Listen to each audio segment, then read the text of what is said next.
It's been ticking since 1989. Every second, the number gets bigger. 33 trillion, 34 trillion. It moves so fast that by the time you finish this sentence, the United States has added another $40,000 to the tab. We look at that number and we feel a very specific kind of anxiety. We imagine a kitchen table. We imagine a family sitting around a stack of overdue bills, heads in their hands, realizing they've spent money they don't have on things they didn't need. We look at that clock and we think, one day the bill is going to come due. We assume the goal, the ultimate moral victory, would be to pay it all back, to watch that clock tick down to zero, to finally be debt-free. But here is the uncomfortable truth that no politician will ever tell you during a campaign speech. If that clock actually hit zero, the global economy would collapse. Banks would shudder. Your pension fund would evaporate. The dollar would lose its status as the world's reserve currency, and the United States would likely slide into a depression that would make the 1930s look like a mild inconvenience. The United States government doesn't have a debt problem, it has a debt addiction. And contrary to what you've been told, they have absolutely no intention of ever paying it off. Here is why. To understand this, we have to unlearn the single most damaging metaphor in economics, the national credit card. You hear it all the time. Pundits say the government should manage its budget like a household. It sounds like common sense. If you spend more than you earn, you go broke. If you borrow money, you have to pay it back. But the United States government is not a household. It is an immortal entity with a printing press in the basement and an army to protect it. When you take on debt, you are a user of currency. You have to go out into the world, trade your labor for dollars, and hand those dollars to the bank. The United States is the issuer of currency. It creates the dollars. It sets the rules of the game. But more importantly, your debt is a liability. It is a burden. It drags you down. U.S. government debt, it's not just a liability. To the rest of the world, that debt is an asset. Let's simplify the most complex financial market on Earth. When the U.S. government spends more than it taxes, it covers the difference by issuing Treasury bonds. A bond is just a fancy IOU. It says, give me $100 today, and I promise to give you $105 in 10 years.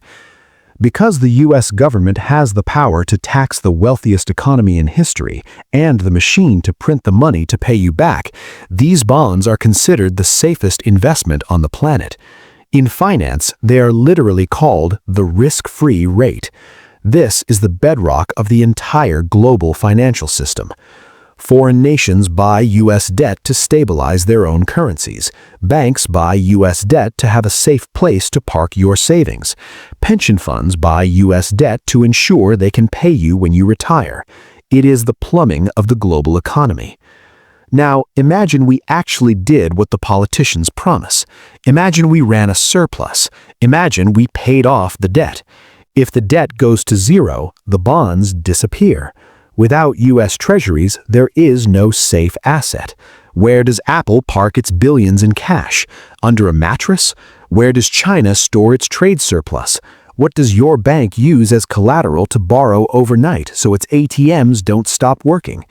If the U.S. paid off its debt, the supply of safe dollars would vanish, the plumbing would run dry, the entire mechanism of global trade would seize up because there would be no trusted collateral to grease the wheels.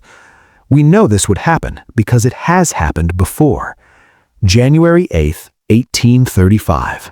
A dinner party in Washington, D.C.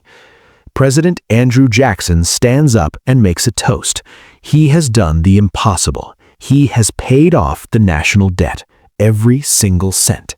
The clock hit zero. It was a monumental achievement of fiscal responsibility, and it was a disaster. Because the government was no longer issuing debt, there were no safe bonds for banks to hold. The banking system lost its regulator. Flush with cash but nowhere safe to put it, banks started lending wildly on land speculation. 2 years later, the bubble burst. The Panic of 1837 hit. It was one of the worst depressions in American history. The lesson? A debt-free America is an unstable America. So, the government needs debt, but this leads to a terrifying question. If they don't pay it off, how does it end? You have $34 trillion in debt. You have interest payments that are now higher than the entire defense budget. How do you survive that? You don't pay it off. You roll it over. This is the magic trick. When a bond comes due, when the government owes you that money back, they don't dip into their savings. They simply issue a new bond to pay off the old bond. It's like paying off a Visa card with a MasterCard, then paying the MasterCard with an Amex. For you, this is illegal. For the government, it's standard operating procedure. As long as people trust the United States, the game continues. The government doesn't need to lower the debt. They just need to ensure the economy grows faster than the interest payments. It's a race. If the economy grows by 3% a year and the debt grows by 2% a year, the burden actually gets lighter over time, even though the total number of dollars owed is going up. This is why politicians ignore the debt clock. They are betting on growth. But there is a second way they deal with this, a much darker way. If the debt gets too high to manage, they inflate it away. Imagine you owe someone $100,000. That's a lot of money. It represents maybe 2 years of hard work. But now, imagine hyperinflation hits. Suddenly, a loaf of bread costs $50,000. Wages skyrocket to match. You now earn $10 million a year. That $100,000 debt, you can pay it off with 5 minutes of work. The number didn't change. The value of the money changed. Governments love inflation because it silently erases their debt. It transfers the wealth from you, the saver, the person holding the cash, to them, the debtor. They pay back their bondholders with money that is worth less than when they borrowed it. It is a default in everything but name. It is a slow-motion default that happens at the grocery store, at the gas pump, and in the housing market. This is the hidden mechanism. The U.S. government has no incentive to pay off the debt because the debt is the tool they use to maintain power. By flooding the world with U.S. treasuries, they ensure that every other nation is invested in America's survival. If China wants its $1 trillion of investment to be worth anything, they need the U.S. dollar to stay strong. If Europe wants its banking system to function, they need the U.S. Treasury market to stay liquid. The debt is not a weakness, it is a weapon. It forces the world to subsidize the American standard of living. We get cheap goods, cheap credit, and military dominance. The world gets a green piece of paper that they hope holds its value. But there is a limit. Every Ponzi scheme, no matter how complex, relies on one thing: confidence. The system works as long as the world believes the U.S. is good for it. As long as the world believes that the American economy will always grow and the American military will always be dominant. But look at the math today. Interest payments are eating the federal budget alive. The rollover game is getting expensive because interest rates aren't zero anymore.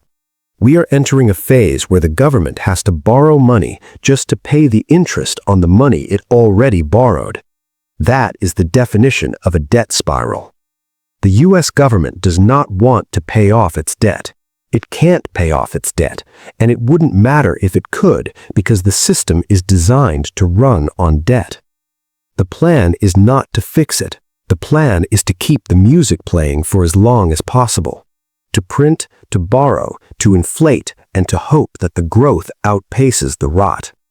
So the next time you see that debt clock ticking in New York, don't worry about the number hitting zero. Worry about what happens when the rest of the world decides they no longer want to play the game. Because when the music finally stops, the United States won't be the only one left without a chair.